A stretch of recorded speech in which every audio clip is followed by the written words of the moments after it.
Exercise 1.2, question number 6. From the sets given below, select equal sets. ये सारे sets हमें दिए हैं, इनमें से कौन कौन से सेट्स इक्वल है हमें ये बताना है। तो सबसे पहले मैं ए के लिए चेक करता हूँ, ए के इक्वल क्या हो सकता है। ए में 4 एलिमेंट्स हैं, बी में 4 एलिमेंट्स हैं, सी में 4 हैं, डी में 4 हैं। तो इन तीनों सेट से हम इसे कंपेयर करेंगे। 2, 4, 8 एंड 12, यहाँ पर 2 और 4 है, 8, 12 नहीं है, तो बी तो इक्वल होगा नहीं।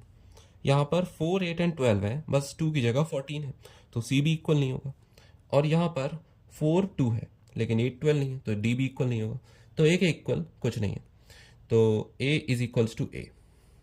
यहाँ पर ए के इक्वल कोई भी सेट नहीं है, तो वो खुद ही के इक्वल होगा। अब बी में देखते हैं, बी इज 1, 2, 3 एंड 4, इसमें भी 4 एलिमेंट्स हैं। अब ए को मैं चेक नहीं करूंगा, क्योंकि अगर ए के इक्वल इनमें से कोई सा सेट नहीं है तो मैं ऊपर क्यों देखूँ, डायरेक्ट नीचे ही देखूंगा।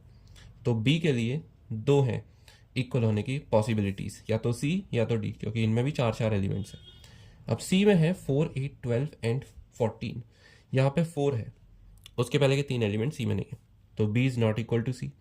नाउ डी, डी में है 3, 1, 4 एंड 2, बस ये सेम ही एलिमेंट्स हैं, उनका ऑर्डर चेंज हो गया है, और डी में कोई एक्स्ट्रा एलिमेंट्स भी नहीं है, देयरफॉर बी और डी इक्वल है, so B is equals to D. Now C, C is equals to, अब इसको भी मैं नीचे ही चेक करूंगा। अब क्योंकि b इक्वल टू डी आ गया है, तो और b इक्वल टू सी नहीं आया था, इसका मतलब d भी c के इक्वल नहीं होगा, तो c खुद ही के इक्वल होगा सिर्फ। और अगर d है तो d इक्वल टू b होगा, क्योंकि ये ऊपर हमने किया था। नाउ e में है -1 और 1, और यहाँ पे मुझे दिख रहा है g में है 1 और -1, तो e is equals to g। इन दोनों का मैंने देखा भी नहीं। नाउ f के इक्वल कोई सा सेट नहीं है, क्योंकि इसमें एक एक्स्ट्रा एलिमेंट है a, ये किसी भी सेट में नहीं है, तो f is equals to f itself. Now g में है 1, -1, अगर e g के इक्वल है तो g e के इक्वल होगा।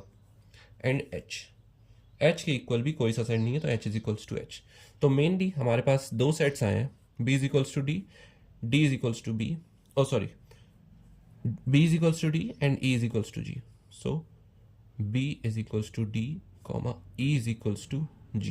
So these two are the pair of equal sets.